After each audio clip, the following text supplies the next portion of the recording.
आज बनवणार आहोत चटपटीत कैरीचे लोणचे। त्यासाठी कैरी स्वच्छ धुवून घ्यायची आणि त्यांना असं व्यवस्थित आपण कापून घ्यायचे।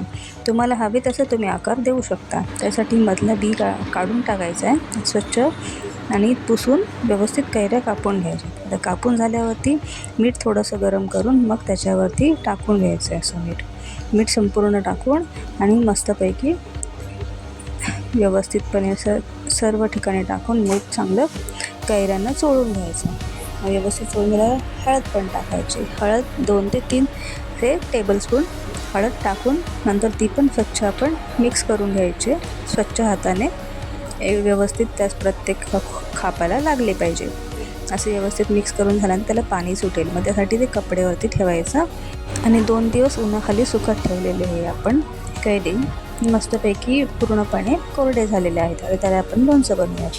त्यासाठी घेतलेली मोहरीची डाळ आहे आणि हे बडीशोप घेतलेले आहे। त्याच्यामध्ये थोडासा ओवा आहे, हे जिरं आहे, ही कलोंजी म्हणजे कांद्याच्या बिया त्याला म्हणतात ते आहे। त्याच्यामध्ये बघा हे असे असतात आणि हे आहे मेथीचे दाणे। आता हे सगळे आपण घेऊन व्यवस्थित हा मसाला आपल्याला भाजून घ्यायचा आहे। त्यासोबत हे आहे हिंग, हे आहे हळद पुन्हा घ्यायची, जाड मीठ, हे आहे लाल तिखट आणि काश्मीरी पावडर। ही तुम्हाला तेवढं तिखट पाहिजे त्यानुसार। हे बाकी सगळं आता जिन्नस आपण घेतले आहे ते सर्व कोरडे भाजून घ्यायचे आहेत। व्यवस्थितपणे भाजून घेऊयात आपण। हे भाजून झाले आहेत, हे साईडला काढून घेतले आहेत, गरम आहेत। थंड करून याला आपण मिक्सरमध्ये वाटून घेऊयात। मिक्सरमध्ये याला भरड काढून घेऊयात। असे व्यवस्थितपणे वाटून घेतलेलं आहे। आता ह्याच्यामध्ये आपण हे थंड झालेलं ह्याच्यामध्ये आपण आता हळद टाकूया, जेवढी घेतलेली हळद।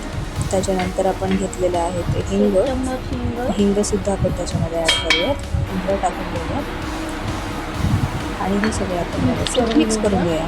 हा आपला लोणच्याचा मसाला आता आपण रेडी करून घेत आहोत। व्यवस्थितपणे मिक्स करून साईडला ठेवून घेऊया। छानपैकी मिक्स करून घेतलेलं आहे। आता तेल आपण मोहरीचं पण घेऊ शकतो, बाकी ज्याला स्वाद नाही असं तेल घ्यायचं आणि ते गरम करायला ठेवायचं। चांगलं कडकडीत गरम करून नंतर ते थंड करायला ठेवलेलं आहे। आता चला तर आपण लोणचं बनवायला घेऊया। हे लोणचं आपण घेतलेलं आहे कोरडं झालेलं कैऱ्या, त्याच्यावरती आपण हे जाडं मीठ थोडंसं मिक्सरमध्ये फिरवून बारीक करून घेतलेलं आहेत आणि याला आपण चांगल्यापैकी संपूर्ण कैऱ्यांना चोळून घ्यायचं आहे हाताने व्यवस्थित। आता हे बनवलेला मसाला ह्या तेलामध्ये आपण टाकला आहे आणि व्यवस्थित तो पण मिक्स केलेला आहे। संपूर्ण मसाला मगाशी दाखवलेला आहे त्याप्रमाणे सर्व मसाला मिक्स केलेला आहे।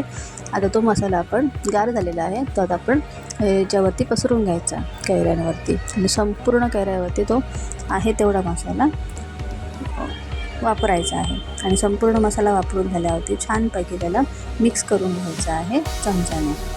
एकदम व्यवस्थित मिक्स, पूर्णपणे व्यवस्थित प्रत्येकाला लागलं पाहिजे, तेवढा मिक्स झाला पाहिजे असं छानपैकी मिक्स करून घ्यायचं।